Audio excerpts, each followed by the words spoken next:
Hey everybody, it's Dale Jr. back again for another episode of the Dale Jr. Download, the Ally Guest segment, and we have Paul Andrews coming in the show. Paul won his Cup championship with Alan Kulwicki, and he's had a storied career. Let's bring him in the room. The following is a production of Dirty Mo Media. All right, everybody, we're back again in the Bojangles studio this week, and it's Wednesday for the Ally Guest segment. We want to thank Ally for bringing us the guest segment every single week. Great supporters of what we're doing around here at Dirty Mo Media and the Dale Jr. Download. And Paul Andrews is going to be on the show. And how did Paul Andrews get in the rotation here? So we need a little help on the late model team. I'm running a couple races this year, maybe a little bit more than normal. And so we also have some other, two-car races happening where we got other drivers coming to run our cars. And we needed a little extra help. So Paul Andrews came across the table. His name was brought up in conversation. And he accepted the role. So I've been able to go to the racetrack with Paul. He's awesome. It's really cool to be able to have an experience driving a car that he's working on with everything that he's accomplished in this sport, and he's put so much of his life into it. So that's how, I was like, got to know more about this guy. And then when we started digging into his history, what you learn about how he got connected to motorsports, how he got routed into the pipeline of eventually becoming a crew chief in the Cup Series, it's fascinating. It's just really, really neat. And some unique characters and individuals that are well known in our sport gave him these opportunities. And so looking forward to bringing him to the table. Let's go ahead and get it started. Paul Andrews on the Dale Jr. Download. What's up, Paul? How much, Dale? How about you? Man, things are awesome. Good. Yeah. Good to see you. You too. Come on around. All right.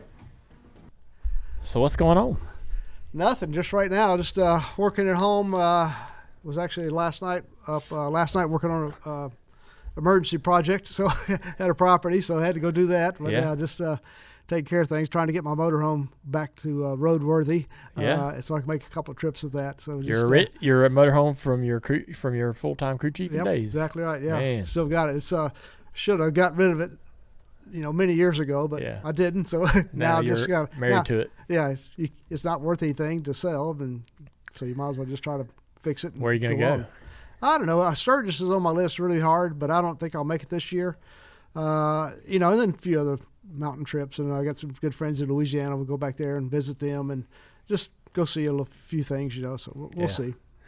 So I'm excited to talk to you, man. I don't know you very well. Yeah. Right? But I know who you are, and I've seen you, in this sport for decades, way back when I was much younger. And I know your career and I know your life, but I don't know you. Right. And interestingly enough, our late model team needed somebody to come in that we trusted that could help a couple weekends a year, and you're in this certain position in your life where you are available to do that, and so we've actually got to go race a time or two, and you've been helping us quite a bit on some of the other races that we're running with when we run two cars, right? So that's been really neat for us and neat for me, and it's kind of every once in a while in life you get these things where you find that opportunity to finally have a chance to get to know somebody and who they are, right? And so obviously this show does a good job of that as well. I've had a lot of people come in here and we'll sit down and talk and get to ask them all the things I ever wanted to ask them. But so that's what we're going to do today. Your history in racing before you became a Cup crew chief is really fascinating. I had zero idea of where you came from. And so your dad was a maintenance man, or he was working in the maintenance department at a motel or hotel in where at? Well, that was in St. Louis. Yep. So stepdad, by the way, but from a split family. So it was kind of a weird deal, but in general. But so I was in the maintenance department at the motel my stepdad ran. He ran the whole. Yeah, he was a manager at the hotel. Wow. And that was fairly common back then. You know, Yeah. this, you know, it wasn't like it is a Holiday Inn or something like that. Nothing crazy. Yeah. But anyway, we had a vacuum that was broke, and I wanted to needed to fix it. So that was the guy to fix it. I think I was the head of the maintenance department. I was the only one there, right? So Yeah. So anyway, looked up, got the yellow pages out, looked up, vacuum cleaner repair, and the OK Vacuum was right around the corner, kind of, sort of, not very far away. And this is, St. Louis, and so I went to a vacuum cleaner store. I had the thing in 1,000 pieces. That's just what I did. Took it all apart and figured out what was wrong. Went there to the vacuum cleaner store. Said, "Hey, I need some parts for this." We got talking and stuff. It's kind of crazy, but I said, I need some parts for this, and so he gave me the parts. He said, "So how you need that?" And they said, "Well, I don't know. This is that, and this is this is bad, or whatever." But anyway, so he said, and we got talking. And before I left there, he had offered me a job. Really? Yeah.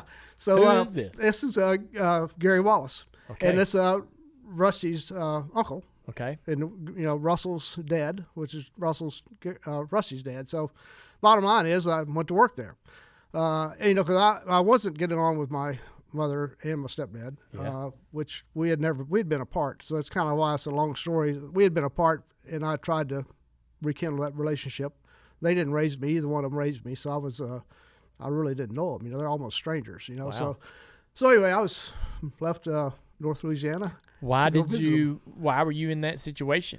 So my parents split. I was born in Maine, raised in Louisiana, and bottom line is my mother took me, and she was from Louisiana, took me to and dropped me off at her mother and dad's, my grandparents, and that's who raised me. Where'd she go? She went on. Yeah. So Damn. went on with her life. My parents met in Louisiana. There's an Air Force base there, and that's how they met. And then, of course, my dad was from Maine, and they left. I don't really know all the details of it. I just kind of look at how it all happened. Yeah. Look at the facts, you might say. So anyway, they like I said, dumped me off, and Where was your dad? he was in Maine. Yeah. Have you ever talked to him? I didn't meet him until I was 26 years old. 26. Yeah. And so how are y'all's relationship at that point? It was, different, Yeah. again, strangers. Did you fix it though? Yeah. No, Yeah. we were fine. Okay. It's just that, I'm sorry. Did you No, ask? that's fine. Did you ask him like, "Hey man, do you regret any of No. that?" Or never? Y'all No. never had that conversation. Never had that conversation. Yeah. And I always look at it like it wasn't really a reason to have that conversation. That's what it is, Yeah. And I'm always, maybe that's part of the reason, I always look at life like, this has happened. Yep. Now we got to deal with it, Yeah. and that's just, that's kind of what I did, But Yeah. anyway, it was funny, he had met, he was remarried, my mother remarried. I think my mother might have been remarried a couple of times maybe, but I don't even know that for sure. Yeah. Um, But you went all the way up there to sort of figure out how to have a relationship with her, right. and that wasn't really going well. It wasn't going great, Yeah. no. And so you end up walking into that repair shop that happened to be connected to the Wallace family, Right. and they offer you a job because you're so knowledgeable about this piece of equipment. Yeah, not even that. Just because I didn't know much about the equipment. I was just a mechanical guy, And my grandfather, we didn't have money when I was raised. My grandfather tore everything apart and fixed it himself. Yeah. And that's just how I thought it was supposed to be done. Right. Obviously a big generation gap, right there. And but that's how I was raised. Yeah. So. Had you ever thought about motorsports at all? I loved racing. I loved mechanics. I loved Right. hot rods. Mm-hmm. And in Louisiana, that's kind of what we had. The drag racing was really big in Louisiana, so I go to drag races. But again, we were broke, so I couldn't do much, Yeah. And I had a piece of junk car that was that I tore all up, and tried to modify it the best I could. But it was I was just a car nut, Yeah. and mechanical guy, and that's it. Really didn't have no clue of what oval track racing really didn't. I knew I'd seen dirt cars and stuff, in high school and stuff, but never been to a dirt race, never been to any type of oval track race. And then so when I met with Rusty and in the Wallace family. It really is Gary's the uncle. He's the one who offered me a job, and then, Russell, which is Rusty's dad. They took care of me. I'd say, Russell loaned me money. Yeah. Sorry, but anyway, it was a neat deal. I hadn't didn't know what oval track racing was, didn't know what stock car racing was. So luckily, not luckily, but at the time this OK Vacuum was in the transition of moving to a bit larger store. Mm-hmm. So Rusty and I got together, and Rusty worked there too. And Rusty and I moved. We made 1 million trips from one store to the other store, moving stuff and setting up the warehouse. It was a giant warehouse. We set up pallet racking and we moved stuff. So we got to know each other, right? We were together, 8-10 hours a day, because we worked for long hours in that deal. And then shortly after I'd been there, he said, "Hey, come help me at night," and that's kind of what I did. And that's kind of what started the whole thing. Yeah. So you began helping Rusty on his race cars. This is what year, roughly?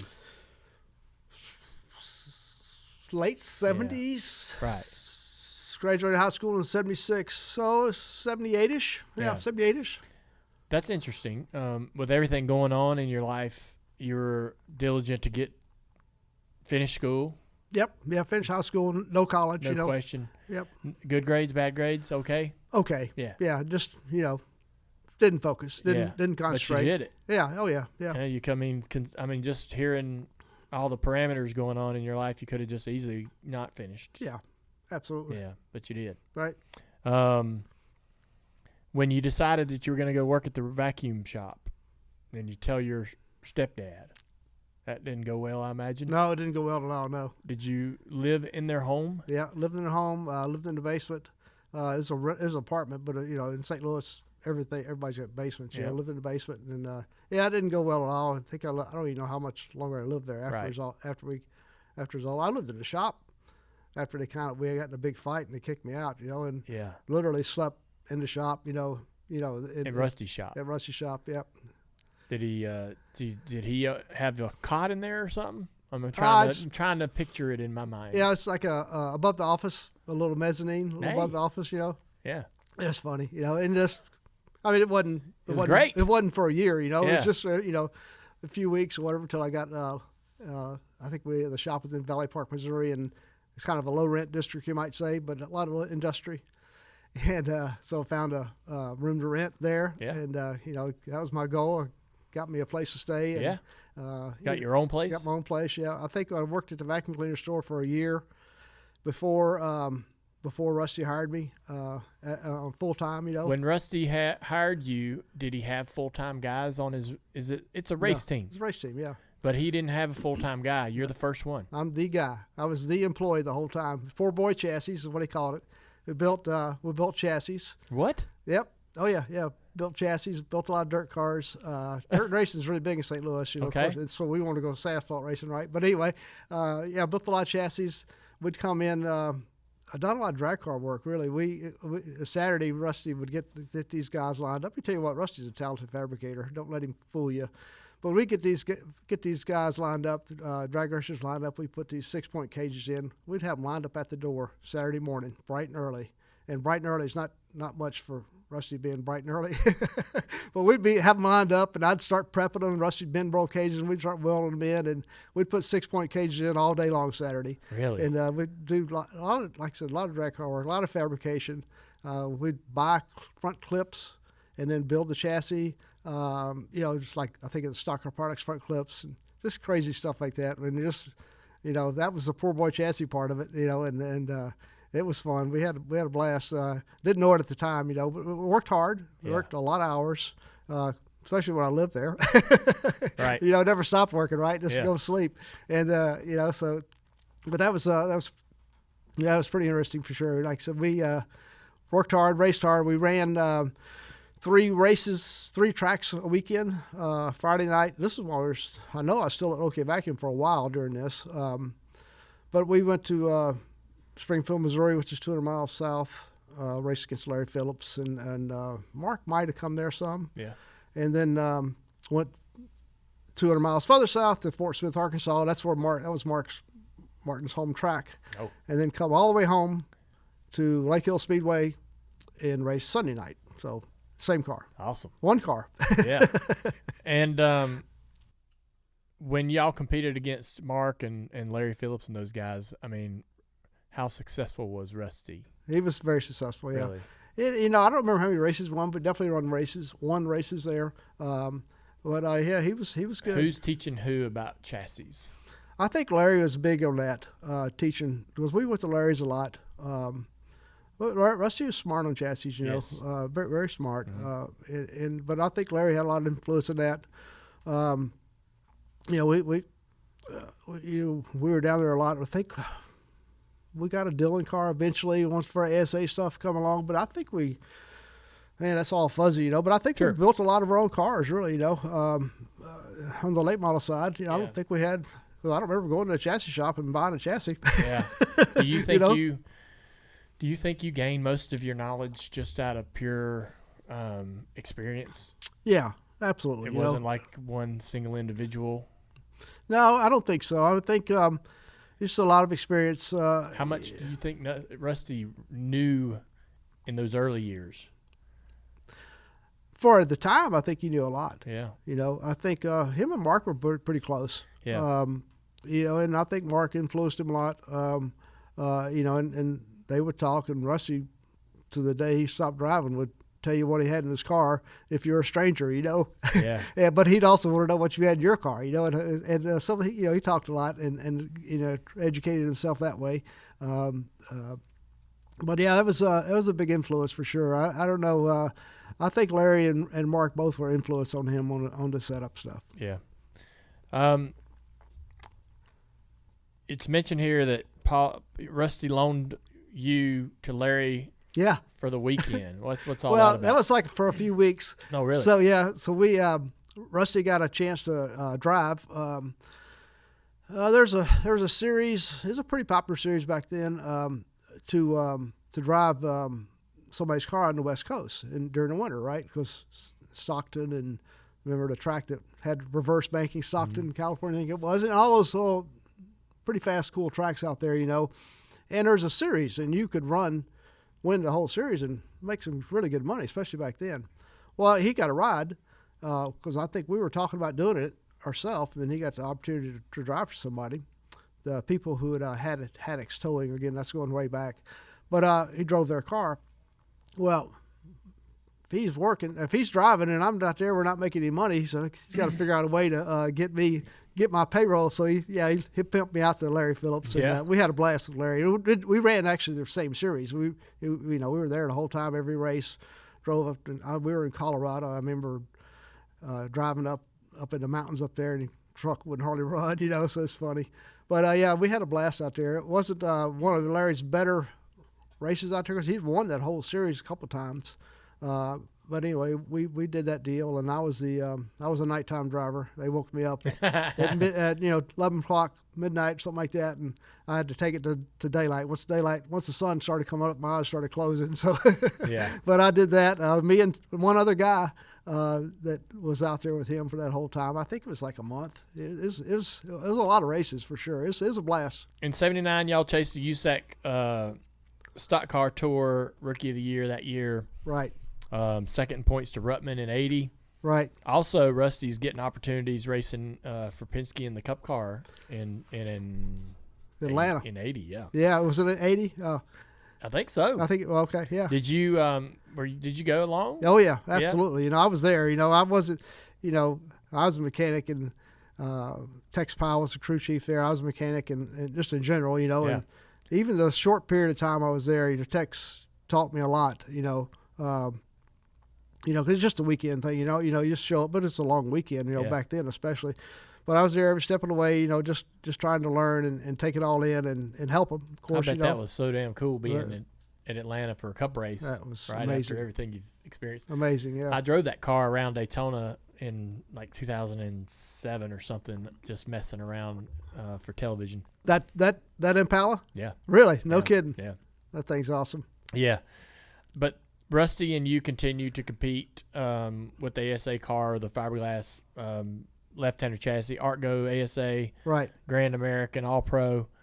It sounds like you guys were pretty busy. Yeah, we ran hard. A lot of races. We would literally get the speedway scene out and try to find a racetrack between these two or whatever it was, and try to find a place to race. And he'd call a promoter to get show money and stuff like that. All the stuff that we used to do back then. We'd go to up to Wisconsin for, run the whole 1 week series where they run every night, do that stuff, then go run an ASA race or go run an Artco race before or after, we'd go up there a lot, and we did all that stuff.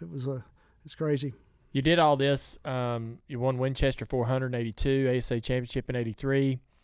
But eventually Rusty goes to race in the Cup Series. Yep. So what does that mean for you when Rusty makes that decision? So Rusty was, very unsure what was going to happen. Nervous, of course, like you should be. Mm-hmm. So he wanted to. We had a guy that was helping him out in Louisiana called Nicky Prejean, Southland Fire and Safety, and Ricky wanted to. Rusty wanted to continue running his late model. Yeah. And so Nicky wanted to have everything there. So basically, we packed up shop and moved everything there. Took all of Rusty's stuff. And I think Nicky and Rusty had a car together, and then I think Rusty had a car he sent down there, but packed everything we had. We had a box truck, ramp truck, had everything in it, and we loaded the thing down.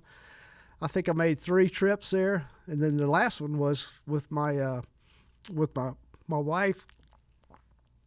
Excuse me, my wife and my 1-year-old son. Oh wow! Yeah. So that was pretty cool. That was a trip from hell there. He cried the whole way there. Yeah. I was in the truck and my wife was in the car, and we would literally stop and she'd flash lights and I'd pull over and I'd take him, listen to him scream, and she'd take him, listen to him scream. We swapped out. That was a bad trip, but anyway. Yeah. Man, there's some things when you're a parent and the child is that young, and there's really nothing you can do about those moments but other just kind of weather the storm. I can't imagine doing it in a situation like that. Yep, that was a blast. It was crazy. So, Rusty, you worked out of Nicky Prejean's shop? Prejean. Prejean, yeah. Is that how you pronounce it? Yep, Prejean. And it's a sportsman car. Yeah.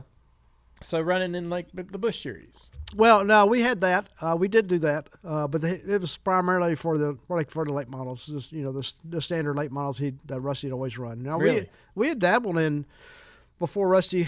We dabbled in the Busch car. Yeah. At the time in a Cup car. When Rusty drove trying to make the Daytona 500 and all that. Yeah, Ramada Inn. Yeah, it was the y'all's Kangaroo car? It was all us. Yeah, really. Yeah, it was all right flip there. That car down the back straightaway. Yeah. Damn. That was a big deal there. It was it rung his bell, that's for sure. You know, but of course we didn't make the race, but that was all right there. And then when we were down there with Nicky, I think we tried to make a couple of Busch races, and again, that's pretty fuzzy. But yeah, I know we had one down there, and might have been the same car. I don't know, but it was crazy. We got in a wall at Daytona, the Busch car, I think it was, and they had a frame machine there. We straightened the right side frame out and fixed it all up, beat it all back out. Damn. But yeah, we built a car. This is like still in St. Louis, a Busch car, a brand new Busch car from Laughlin. So it was pretty cool. We did a lot of different stuff out of there.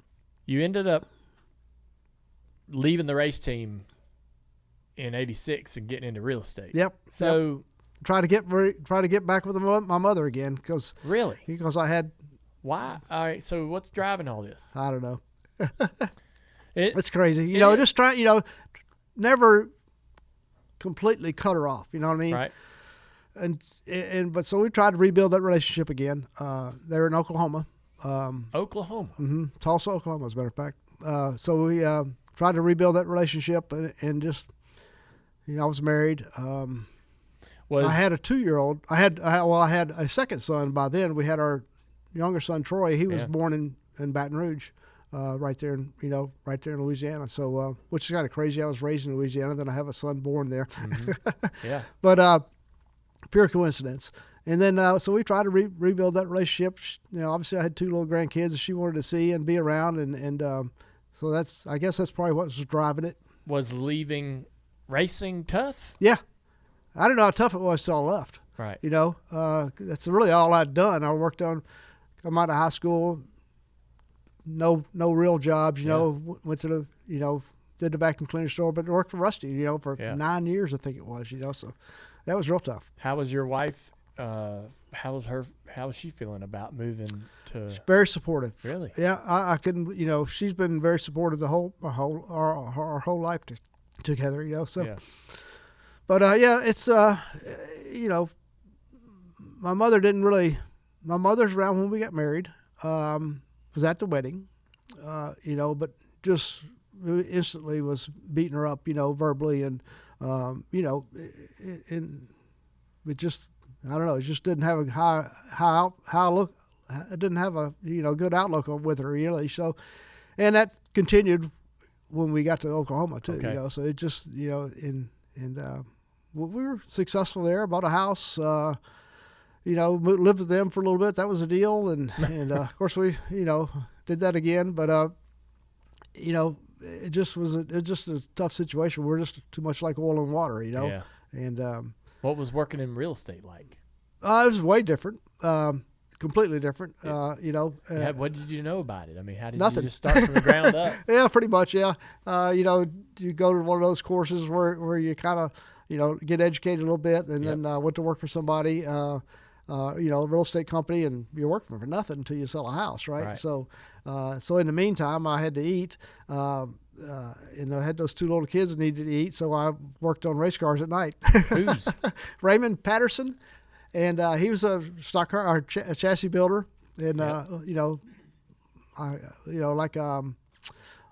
IMC modified type cars. You know what I mean? He did that, so I told him I needed some help. I needed some part-time work. So I only work during the day. So I'll come in at night, and so I worked a couple of Saturdays when I could, with him. And then next thing you know, he handed me the keys and just left me a list. Yeah. I think it's, I don't know, wasn't even around him a week before he handed me the keys and said, here's the list. Go at it. And so that's what I did. I'd worked at midnight every night, and go back to real estate the next day, and just take care of the kids and fend off the people trying to repossess my cars and all that stuff. Give me another week. But yeah, I just went through all that stuff. It was a rough life, but we made it successful. Yeah, made it very successful, and like I said, bought a house. Everything's good on our end. Of course, we didn't get along with my mother. Kind of broke away from that a little bit, and so.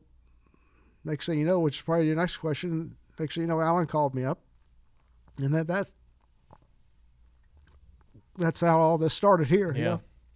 You're very emotional about all this. Yeah. I used to think it's just the way it is, but it has been like that all my life. And I went to, I watched somebody give a speech, and he's very emotional. He said, "I'm sorry about this. This has kind of just started since I got a concussion." I've had a concussion, so it's like, I don't know if that's part of it or not, but yeah, it's I've always been an emotional person in general. You think so? Yeah. Yeah. But now that I've seen this, is like a couple of years ago. Now that I've seen him and talked to him about it, it's like, golly, maybe it's not just me. Yeah. Maybe there is something up there, because I had a bad fall, and like I said, got a big concussion.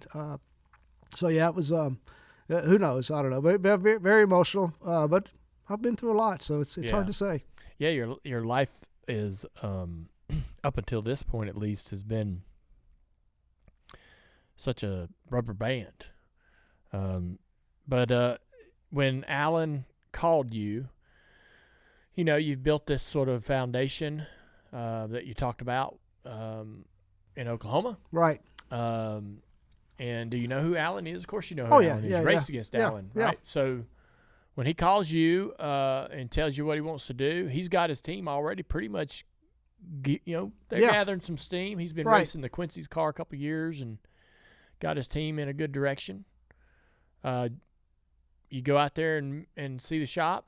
Yep. So he called me up, and it was, before I even went there, obviously, I had to discuss with Evelyn, my wife, and you get her on board, and I was, didn't know if I was on board really. It was like things were finally moving, looking good. So so that's what we did. He called me up. We talked. By the way, Rusty is the one who told him to call me. Right. But we went there, seen the shop. Give me a tour. Hung out with him the whole weekend. I think I got there on a Friday afternoon or Friday morning, something like that, and left Monday morning. So was there the whole time. We talked and went out, had dinner, went to a bar, that type of stuff. Everything we did. Had a good time. Stayed at his house or his apartment. That was, it seemed like something I wanted to do, It's definitely going to be a learning curve. But I knew, like you said, he had a decent background of what, 2 years experience of the whole thing. And him and I came from very similar backgrounds. So that was, felt like we would get along very well together, and we did. Ford's all over. I went apartment shopping on Sunday and found an apartment and found a place to live. And then I think we moved right after the first year. Yeah. So you end up – when y'all got together early in '88, I mean, he goes out and he wins his first race at Phoenix. So right. I mean, and from that moment on, Alan had been around for a couple years. My perception, I feel like popular perception, was that Alex was a good race car driver, but he became great when you came and become part of it. I think.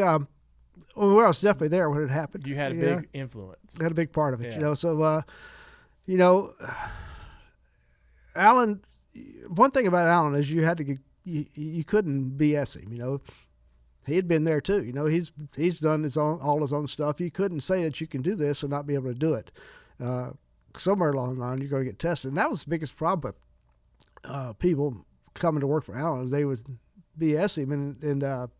He would see through it. Yeah, it's like, I can't trust this guy. Yeah, exactly right. So we built a group of people like that, together, and he did the hiring, but if I had somebody that we liked, we would try to talk about it and but built that like-minded people, and that's what helped. It's always about the people, right? So it's it was we did everything we could. We were always trying to think about outside the box. We had 3-link stock cars, so stuff like that. No one ran anything like that. Yeah, not very many. A few Busch cars, and so right. Our background's 3 links. That's rear suspension for a lot of people who don't know, but anyway, we did that. We did all kinds of stuff. We had front clip stuff that we tried. Like what?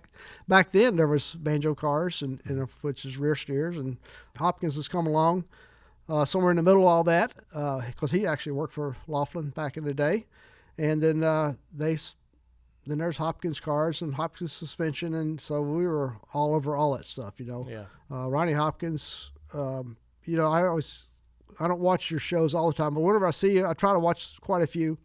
I always hear people talk about Ronnie Hopkins. Well, Ronnie Hopkins helped Alan also, but he was he took and was at the shop and would help him with give him his sales pitch on his suspension products, and he was very instrumental on moving everybody forward, in general, just in the whole industry. Yeah. But we would go through all that stuff. Would go. You'd cut a front clip off a car in a heartbeat sometimes, just to go try something different, So that was all that stuff was going on. Like I said, the 3-link stuff, we were swapping that out. We'd go test. We could test whenever you wanted. Basically, it wasn't a real test rules, and test a lot. And this is a group of 10 or 12 people, So this is we're doing a lot with a little, and but that's everybody dug in, really, Yeah, that was the one thing that I thought was interesting about. You guys developing that team into a winning team, but also a championship team, knowing that you did that on one of the strictest budgets. Yeah, because the Hooters money was a savior to Allen when he needed a partner, but by no means did it measure up to the Budweisers and the Goodwrenches in the series, right? And y'all are able, I remember at Dover, you wrecked 3 cars, I think, that weekend. Yeah. And I'm thinking, how in the hell does a team like that recover from a weekend like that in the middle of the season grind trying to win a championship? But you did. Right.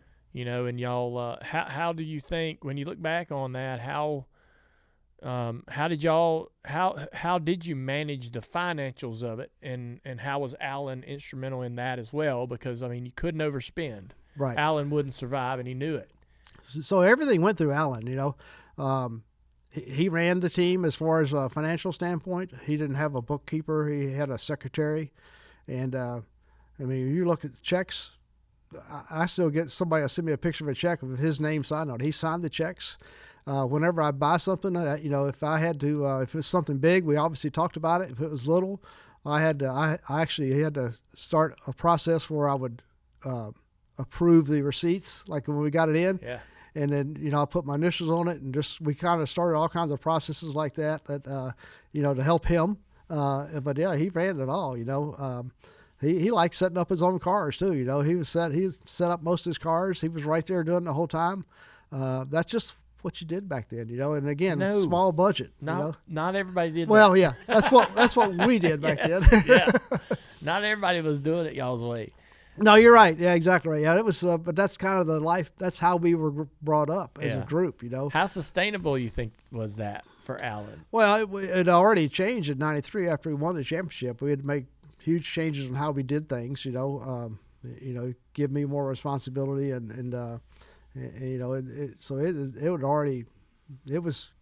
already has changed. His responsibilities and commitments were taking him in new directions. Right.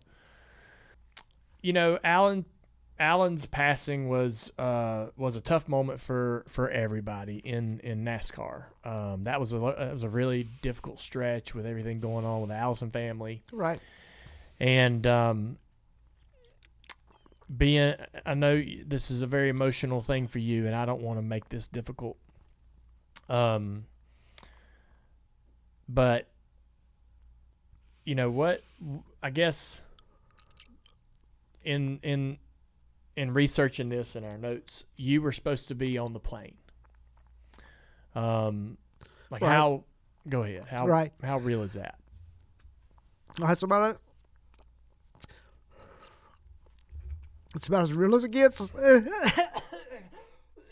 Sorry, it's about as real as it gets. We were I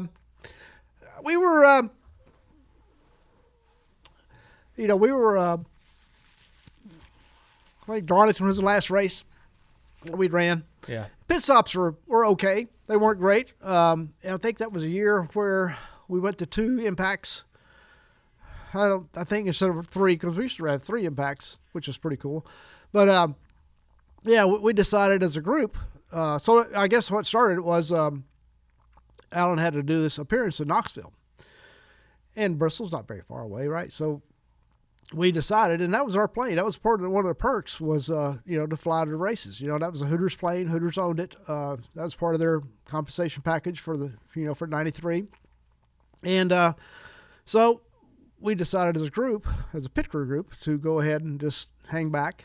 We're going to get there late anyway and do pit stop practice. We had one guy coming from Virginia, Joe, who came from Virginia, and he couldn't get there early enough for us to pit practice and make the plane. So, yeah, I said it's about as real as it gets. So, yeah, we decided to. Yeah. Do you since that's happened, had you talked to anyone about your memories of that? Probably so. That was we drove, of course, and no cell phones back then. I think we might have had one or something like that, Joe. So we drove the racetrack. Or drove to Bristol, drove to the motel. And as soon as we got to the motel, there's a message from Tom Roberts, which is our PR guy back then. And spotter, I think, then at the time, maybe. But anyway, Tom Roberts, hey, call me up. Something's happening, and everybody had the same message, because he'd called the motel, knew where we were staying, and that's how we got the news that something had happened. Well, the sad part about it was not really sad. It's all sad. Nobody would say that everybody perished in the plane. Yeah. You know, nobody would ever say that. Just that there's been an accident, there's been a plane crash, you know, and Alan's plane went down. Okay, is everybody okay? You know, nobody would say. So finally, it was, I don't know, midnight, 1 o'clock. You know, when they finally told us, you know, maybe even later than that. So it was, it was a tough deal. Yeah.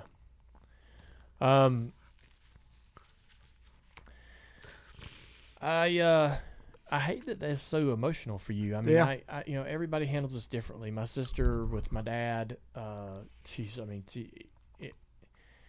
sister is similar to you in the same way of how she feels about Dad's passing, and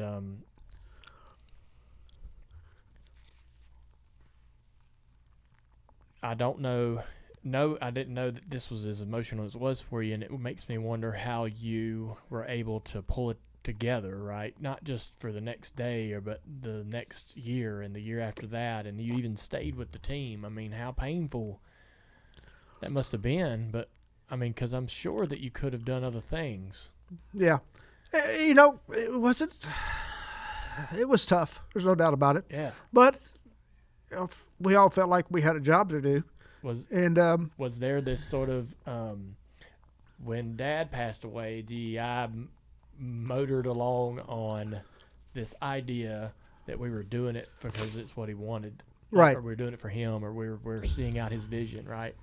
Is that sort of some of the emotion y'all carried yourself on for a while? I think so. And there's a couple of guys that just, you know, they couldn't handle it. They had to leave. You know, Yeah. it was just, you know, That's fine. different people handle things differently, you know. So I get it. Yeah. The people that stayed, a lot of people stayed. You know, we felt like we were doing this for Alan and his memory and for ourselves, too, and to prove that we were, you know, a good team, a good quality team, you know, and we could still do it. So, yeah, I think all that played in it, you know. Yeah. So I had Jeff Bodine on here not too long ago. He purchases the race team. Right. Right. Jeff's got a storied career, has had good success. Jeff's a unique individual. My dad had a lot of run-ins with him, so I have kind of a skewed vision, opinion Right. of him, but I don't not like the guy. I think Right. he's a good guy. You know, when you learn that, so you're, I mean, I imagine a lot of this is out of your hands. Oh, yeah. Right. Absolutely. And you have no control over about what might happen or where you get your next paycheck from or who signs it. So how did you feel about that news when you heard Jeff might be interested? So we were involved. I was, especially, you know, and a lot of the team was kind of kept at the speed, you might say, and I was probably a little closer to it than the rest of them, you know, but we were kind of involved every step of the way, you know, and try to, you know, again, just try to keep the whole group together and as for one, and then try to be involved in who's going to purchase the team. Yeah, I had nothing to do with it, yeah, but at least I knew what was going on, you know. Yeah. So we were all for Jeff, and for the candidates that are out there, he seemed to be the best one, you know. And at the time, he was winning races. He's good, you know. Had a long-term future, he thought, you know, a long-term plan, you might say. But yeah, it was. I think we were all for him. Really, Yeah. you know. The one thing I want to add real fast. Sure. This may be tough, but after Alan's, I'll get there. After Alan's passing, you know, we're working in the shop. This is the whole time we're there, and Alan had a way of walking up behind you, and you just know he was there. But anyway, that you could feel his presence, and that feeling really never left. Really? There wasn't a guy that worked for Alan in that shop that didn't say that. It felt like he was still watching us. Yeah. But anyway, yeah. You know, it was neat with Jeff. He come along there. He drove at the end of the '93 season. Was able to get out of the Bud Moore car. And, we seen success right away. I don't think we want to race then. Yeah. But was working on plans for next year. Ran really well. Started building some cars. Started rebuilding some cars, some older cars, and starting getting rid of some stuff too, So we had one car called a Morphodite that always was our experimental car that Alan always wanted to do something with. So anyway, got rid of that thing. But yeah, I guess just try to update our fleet and make it better, and that started getting ready for next year.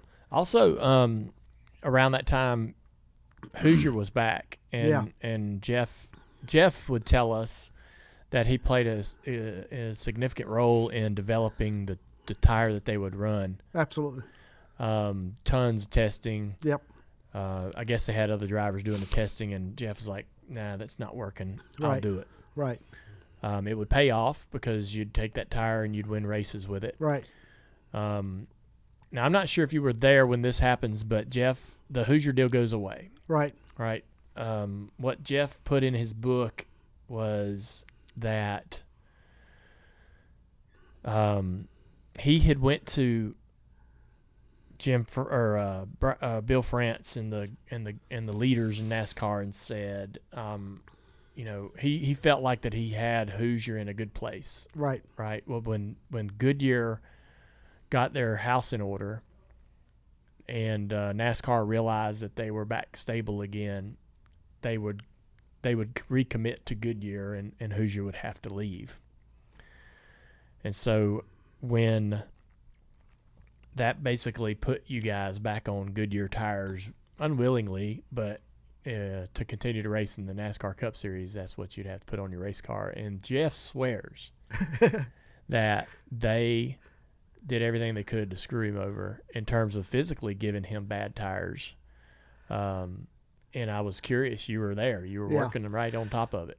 I had the guy who wrote his book, or helped him write the book, asked me those questions and was like, I don't know. I can't say that. I can't say I've seen that. Yeah. I didn't know he went to NASCAR about, that. I do believe that. I was pretty sure he did that. It's hard for me to agree with that one because I just see how things are done. It's I don't quite buy that one. To be quite honest, but they definitely didn't treat us great. That's for sure. That part's true. It was tough on us. Yeah, you were not the friend. No, that they want. Because you'd went to the other side. Right. Exactly right. Yeah. And beat them with it. Right. Yeah, that was interesting. There was a couple times there when Hoosier would come into the sport, and I couldn't understand it. Dad would, other teams, every team would be on Hoosier tires. Right. And only Dad and Dave Marcus would be out there running on Goodyears that were 3 seconds slower. Yeah. You knew. Yeah. You were going to have a bad day. Yeah. The first year that came was 89 or something like that? Yeah. And so, but Dad and I know why Marcus did it. He I know why Marcus did it. But I'm thinking, Dad, dang. What is the purpose of sticking to your guns here and being so loyal? Right. When everyone else in the fields has jumped off the Goodyear boat. And fast forward to this particular session of Tire Wars. So Goodyear did hold some grudges. Right. Yeah.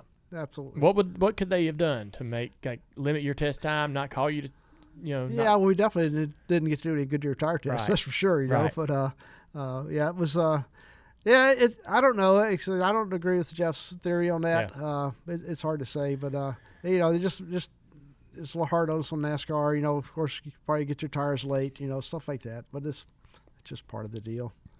Why'd you eventually make the decision to leave the team? I felt like Jeff was heading in the wrong direction. Didn't really want to. I just thought they was kind of heading the wrong direction with things he's doing, and I think that was that year he sold the team or partners with somebody else. I knew he was in trouble. You know, sponsor wasn't what he needed, and I thought it might be time to, make a move. And the Kranivis guys were wanting me to come over. Michael Kranivis, I knew him from the Ford relationship. when he ran Ford, and so I knew him, and then didn't really know Jeremy, but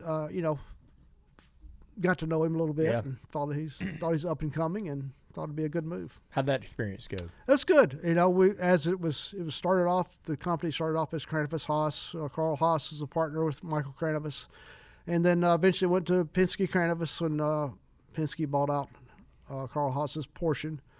It was good. We won races with Jeremy right after, that first year. There's a lot of rule changes going on. We were able to capitalize on that part of it really fast. Kicked her butt at Pocono really good. And I had a lot of good things going on, really. We were still building, but we had a lot of things going on. Then the Penske thing come in that kind of almost interrupted our process, you might say, and we had to fight a little bit for what we wanted. Chassis, we built our own chassis. They wanted us to use Penske chassis. We wanted to use our chassis. Just stuff like that. You had little internal fights, you might say, or disagreements, and you had to work through that. But worked out really well. We had good cars. Almost won the Daytona 500 that your dad won. Yeah. Led that race. Had fast cars. Rusty and Jeremy both. That just to get to that point where that car was kind of a battle in itself. Because I think we were able to test then. We had to. I felt pretty strongly about our car being good, and we just needed to work on it a little bit and cut the sides off of it and took it. I think we put new sides on it to go to Daytona. I got in big trouble about that. Why? Because they wanted me to take Rusty's backup, and I was familiar with our car and felt like we could fix our car, and we did. Well, I got in big trouble about that, but that's okay. But I did that, and just didn't want to take away from anybody else, and felt like we were right there. You know, and so that car is fast. We almost won Daytona. It's pretty cool. Yeah, the Pocono wins is the famous moment where he gets the bumper to Dad. Yeah. In turn 3 and 4, and which not many people got away with. Yeah, I know. Yeah. But Jeremy was certainly a guy that was willing to do it. How did that deal shake out? So toward the end of that, they actually let me go. They fired me. Well, what happened? So Jeremy was. I think I complained to Michael about how Jeremy's attitude was. He was kind of getting ready to go in a different direction. I think Jeremy was just mentally, and I think he was had a girlfriend. He was already married. So just I don't know. I thought that was interrupted, and I told Michael, this is the comment he made for it. I made a comment for the race, and I mentioned that to Michael. Next thing you know, they're telling me to get out. So it's fine, I consider that a blessing sometimes. But it was good though. It was a good time while we were there, and I was mad about that one. I was furious, because it definitely caught me off guard, I was just furious about it. But then your dad called me up. How quickly? Hours. Really? Yeah. Yep.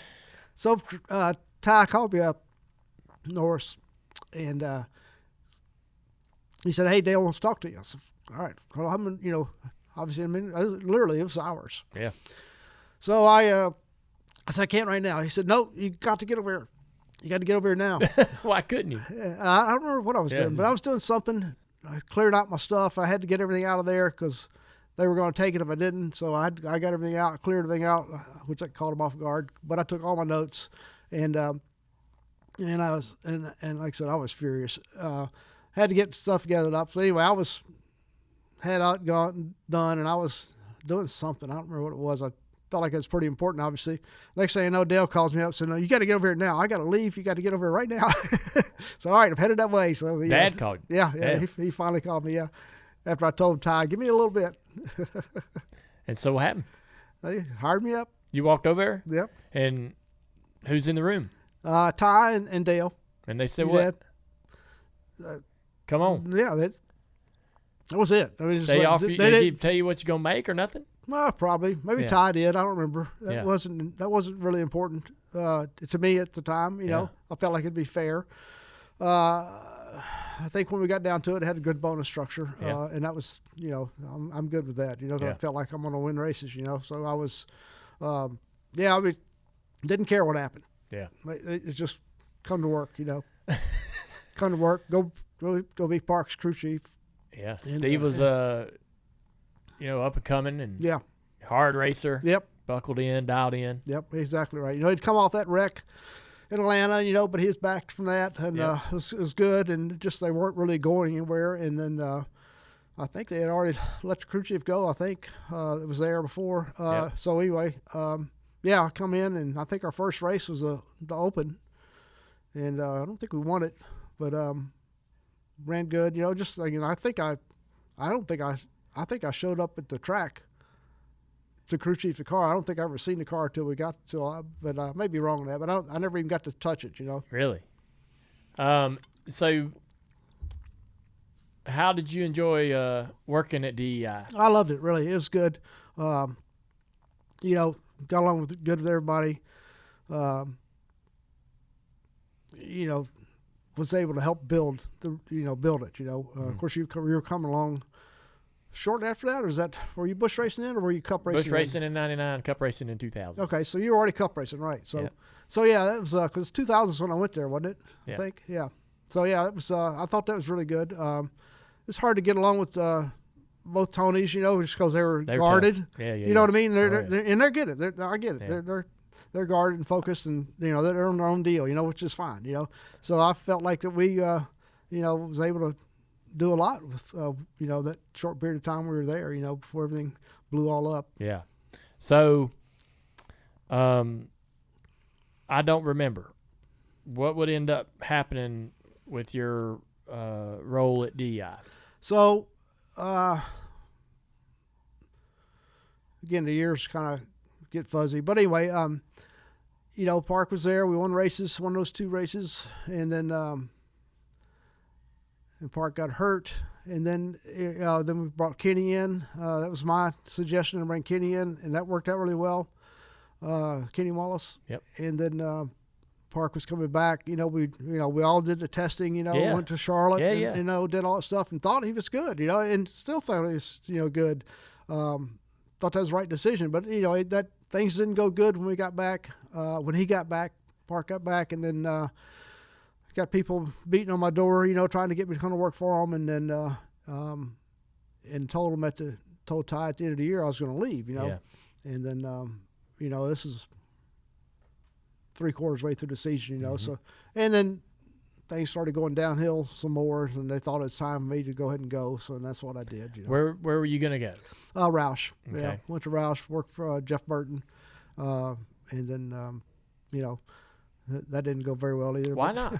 I don't know. Roush is a strange place. You don't say. Yeah, it's strange. I'd always heard that.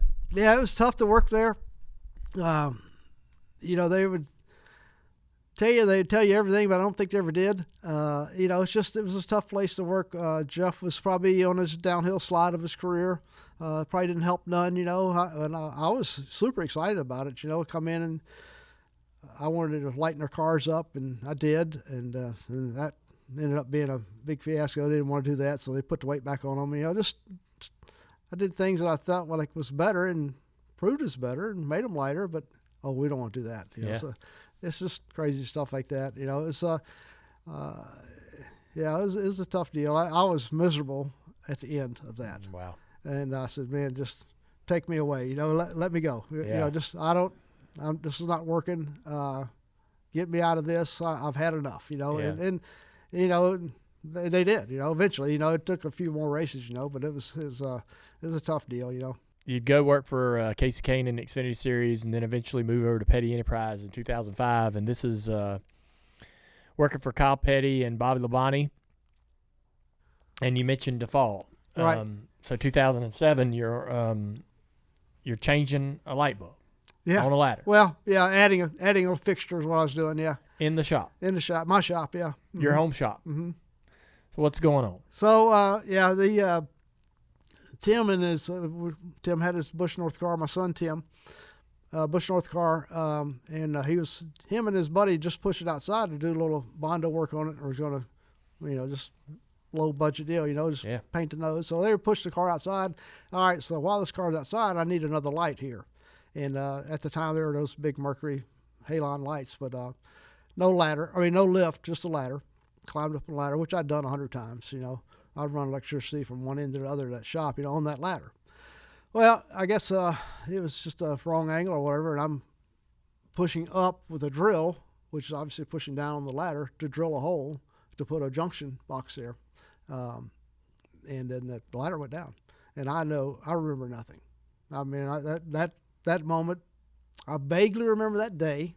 It's crazy because I was let go from Petty's, and I was pretty upset about that. That had happened because I didn't feel like I deserved it. We were the best running Dodge at the time, better than Abraham's group, but it wasn't good enough.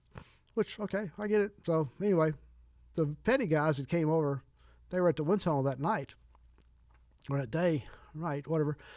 And they come over to see me because my shop is literally around the corner from Aerodyne Wind Tunnel. So that's what I remember. That's the last thing I remember that day. That was at 3 o'clock or something like that. Yeah. And this happened at 6 or 7, 8, something like that. So yeah, it was a bad fall. Concussion.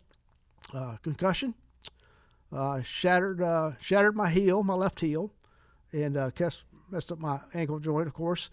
And then compression fracture, my L3 compression fracture. So yeah, I was a mess. Jeez. How tall is this ladder?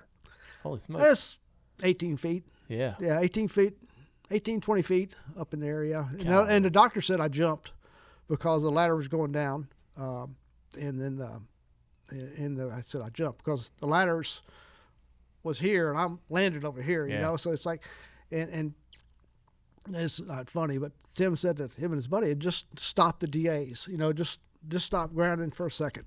And I landed pretty much right next to the garage door. The garage door's closed and everything because I hated the dust. But anyway, they said they heard this big commotion and walked in the door. And I had a little shear there. And I was kind of like halfway laying underneath the shear. And I looked up at him and said, "This is bad. Just go ahead and call 911. And I remember nothing. You told him that and you don't remember doing that. Yeah. Yeah. I remember waking up in the hospital. Not waking up. They said I never passed out. Jesus. They said I remember in the hospital. Big guy setting my ankle for a cast, and that's what I remember waking up to. It's like that's the point I remember. It's like because he's killing me. I said, "This is killing me. What are you doing?" I was just raising hell, So yeah, that's what I remember waking up to. And then yeah, it was quite the experience. And later on, it's out of job, of course, and I'm on crutches going around trying to get jobs. And I think what made that worse, when was this? This is late. I was in the recovery process, and I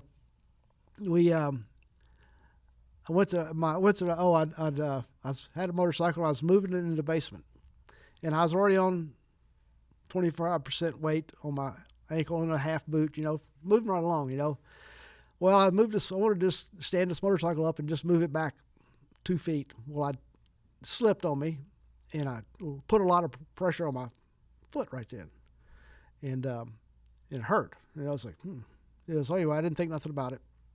So I went to Atlanta, which is going to be my last race to go try to get a job, and to go see people and talk to people. I was talking to several different people at the time, and so anyway, went to Atlanta. It's like, man, as soon as that, usually I would, when the race would start, I would, head home, drive home. So anyway, got in the car. My wife usually was with me at the time. Did the Atlanta deal. I said, get in the car. I said, hey, let's get out of here right now. So I went home. She said, what's wrong?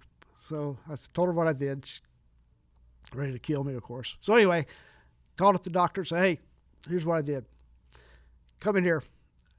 Kind of like Dale. Come in here right now. I mean, this is a busy doctor, Yeah. He said, come in here right now. I want to see you. I'm at this location in Charlotte. It's all right. I mean, this is like an hour or two, Just get in here. I'll see you, He knew exactly what happened. He took a needle, has no bedside matter, jammed it in my ankle, and I pulled fluid out, and it's all clear. So I was infected. So then I had to go back in there again. It had screws and plates and all that stuff. They had to go back in there again, pull all that crap out, and what's called it was infected, staph infection. So they had to put a line in my arm to the top of my heart to drop antibiotics in on a daily basis, and just basically open it up all again, start all over again. And here I am trying to get a job. And this is the end of the season. I don't remember when the land it was, but it wasn't the last race. But toward the end of the season, I'm trying to get a job, and Daytona's looking around the corner. Here I am getting cut up again. That was devastating for me, really. It was a tough deal. I bet. Man, 2008, you'd go work for Michael Waltrip. Yep. Get an opportunity to go there. I mean, this is kind of your last opportunity in the Cup side. Right. When that ends, are you, where are you mentally and emotionally? This is, 14, 13 years ago. Yeah. So I'm tore up. When did you finally come to terms with the idea that your life as a Cup crew chief had come to an end? Yeah. It's somewhere in that time period. I kind of thought the Michael deal was going to be my last opportunity to try to get this train back on the right track. And I'd been working with an ARCA team with Tim, my son, trying to get him some rides here and there. So I'd been doing a little stuff with him. So the Michael deal didn't go good. For whatever reason, and I don't know. It's just what happened. So I took in did some part-time ARCA stuff, and next thing you know, I turned it into a full-time ARCA stuff. So what was your how did you enjoy that experience? That was fun. Yeah, it was a lot of fun. He's able to, just able to take cars, and the cool part about that is you could take old Cup cars and buy them for very little money, and tune them up and kind of ARCAize them and go race them and have a blast, and the neat thing about that is the drivers, the young drivers I get to work with, which at the time I'd had, toward the end I'd had older drivers, all on the backside of their career. So it was nice to work with the young guys, and I didn't realize how much I liked that until the ARCA deal came around, so I got to do that, and that was a lot of fun. We won a lot of races.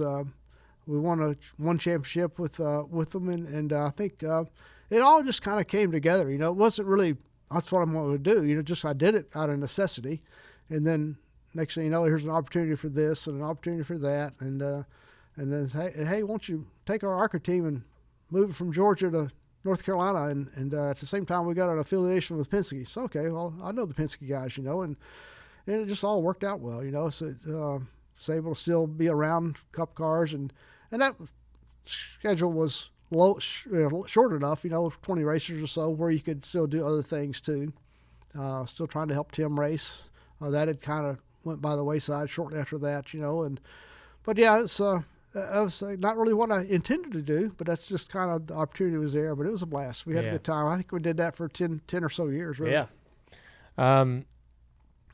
You still do some one-off gigs from time to time. Yeah. What decides what just that is? Opportunities just come up. Somebody will call me up and say, hey, Bruce Cook called me up when it was after Kevin Harvick sold KHI. Bruce was there working for the new guys, which I forget the name. But anyway, hey, Kevin wants to run a couple of races. Will you come crew chief? And so I was Kevin's crew chief for 2 races at Martinsville, which is pretty cool. The time when he wrecked him and the 3 wrecked, parked in his pits. Dillon boys. Yeah. So that was a blast. Stuff like that. Did some one-off stuff with Tim with Archie St. Hilaire. Did some one-off stuff. It's probably a lot of the focus was toward Tim on the one-off stuff. Whenever I could do that, I'd always try to work something in where I can get him an opportunity. Forget some of the names, but anyway, just trying to just make that happen. Rick Wares, we did a few things with Rick, and it's kind of fun. Yeah. So as I said earlier in the show, you've been helping us on our junior motorsports late model team a little bit. we went and raced together at Jacksonville. Yeah. Had a really good time. Plenty of race car, Right. I'd say. Driver probably got a little too aggressive in some moments in the race, but I guess we're going to run some more this year. Right. William Byron, we announced, is going to go race at Caraway, so I assume you're going to be helping us. That's our next one, right? Yep. So you excited about the opportunity to work with William? I don't know that you've ever worked closely with William before. Not closely, no. He drove at KBM when I was there, and I, just talked to him just briefly, But yeah, that's we're really excited about that. I know how the guys at KBM liked him. Of course, he'd been there before, obviously, but that was I think I'm looking forward to that. We took Sammy Smith to Wilkesboro, got rained out of that. I think that was going to be a good day. Still, we're going to go back to that, so that'll be fun. Yeah, I got a couple races coming. Yeah. So, what do you want out of life from here on out? What would you love to do? What would you love to accomplish? I think I've done it right now. Spend some time with my grandkids, take them on some trips, go to the beach.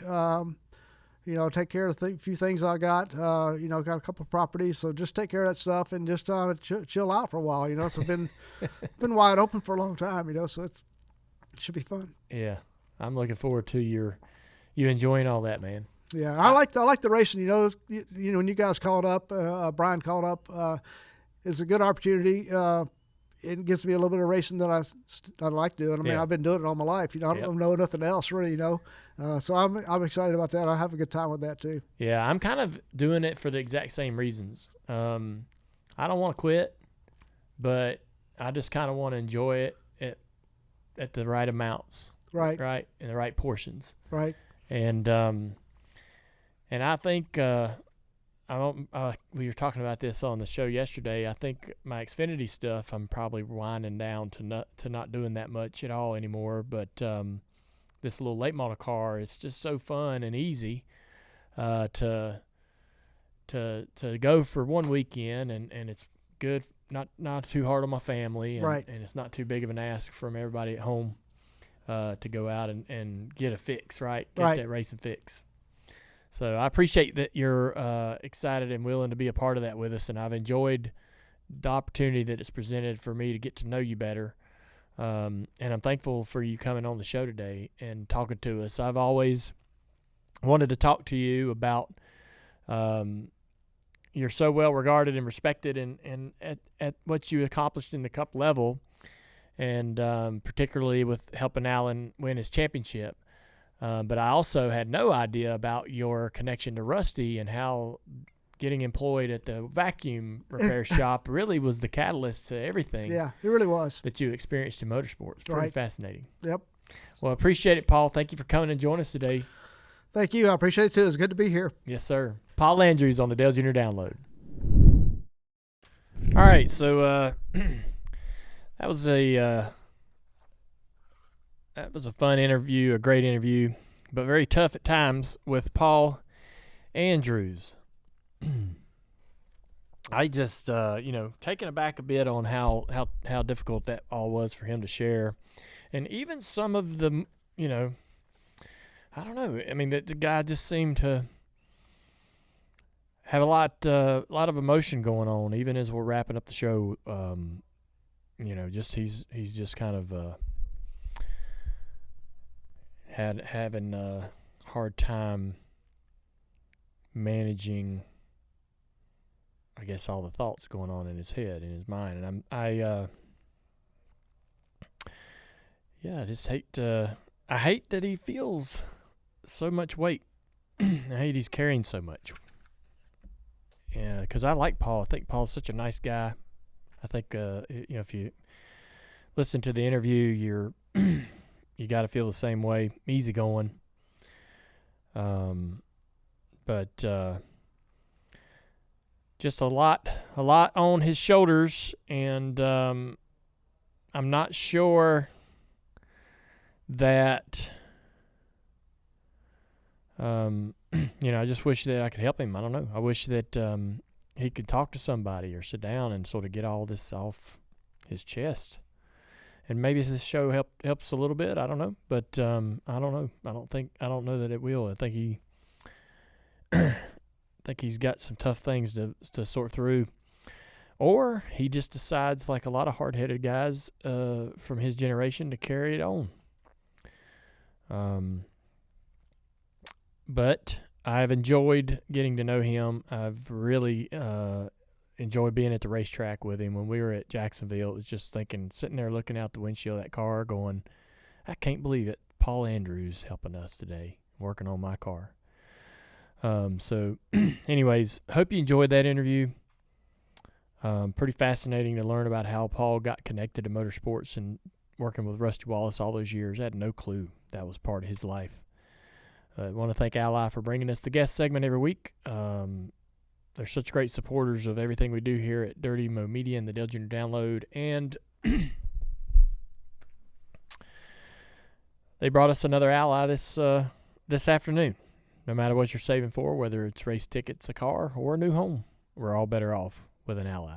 All right, it's time for the white flag.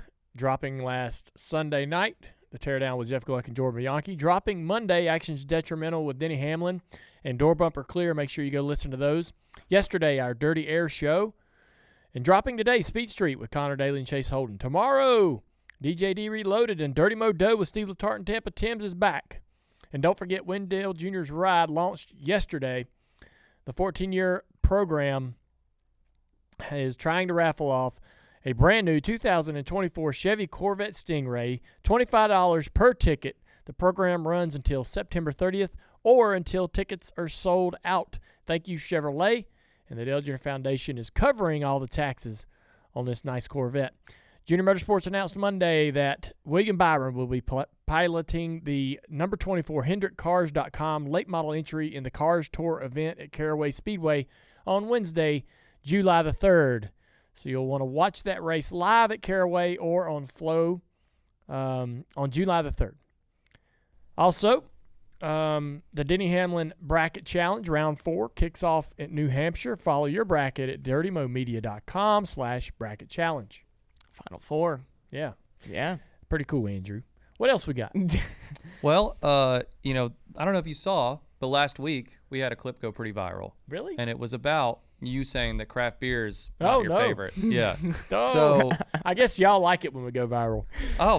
that's what I live for, man. Yeah, you just broke some bad news today. No, it's a good thing. Yeah. We had plenty of people comment and tweet at us, and one stuck out that I had to read, right? And this is something I think we're going to try and do more. Had to run it up the flag stand. Not the flagpole, flag stand. Nice. There you go. Anyway, this guy replied to one of our tweets, the tweet about the craft beer, and said, I was about to go on a date with a girl. We texted about where to go, and the only thing I added was, please go somewhere where there's Busch Light. I cannot stand craft beer. He never heard from her again. Just crickets. So is that acceptable? Like, is that a red flag or a green flag? Like, what are we looking at here? First date? Yeah, like, is that worthy enough to say, That's I too won't go on a much. That's date too with you? much. Yeah. So You're doing too much. it was Hey, an unnecessary red flag. She's not the one. If she doesn't accept the beer you drink, then That's fine, but you don't dump that on her before the date. that's like a third date news type of that thing. might even, you could break that into conversation during the first date, but you don't lead in text conversation like, looking forward to this date. Don't take my ass somewhere where there's not a Busch Light available. By the way, there better be a Busch Light there, or else I will be upset. She's going to go, what the hell is this?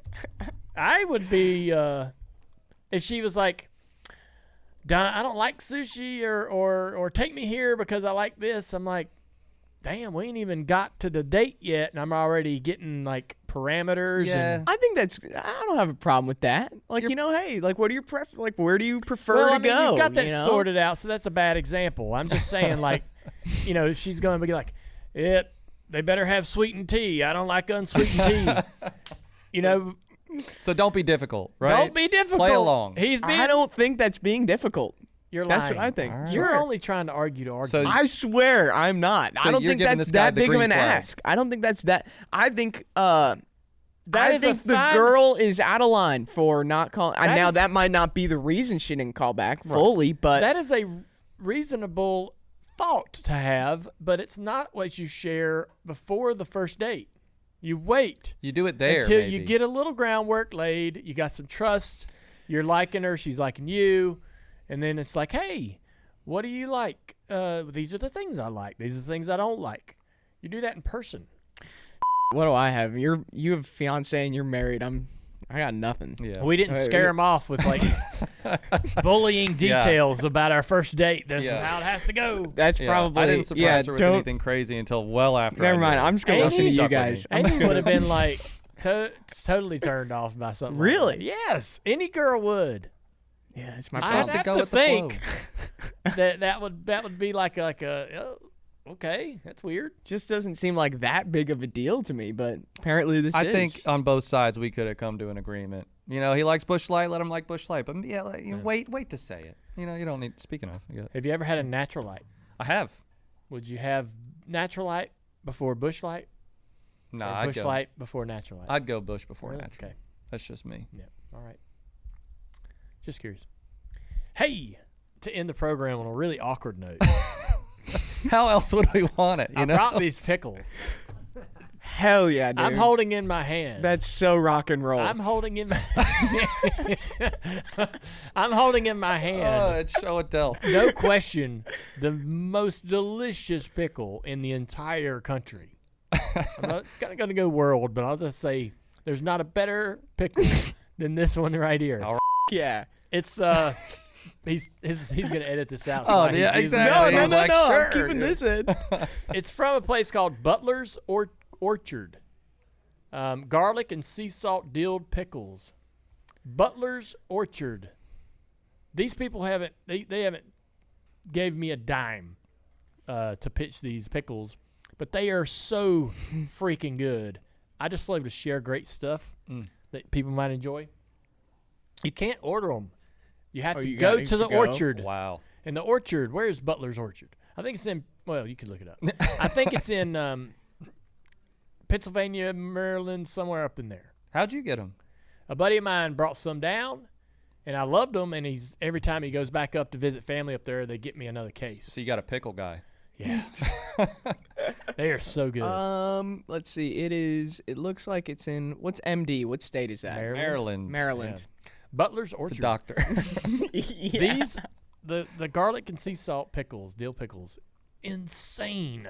All right. I'll have to try one. Unreal. Not spicy. Very good. There are some jalapenos in the bottle, but don't be alarmed. They don't scare me. No. So good. All right, that's the show. Hope you enjoyed it. We'll see you next week.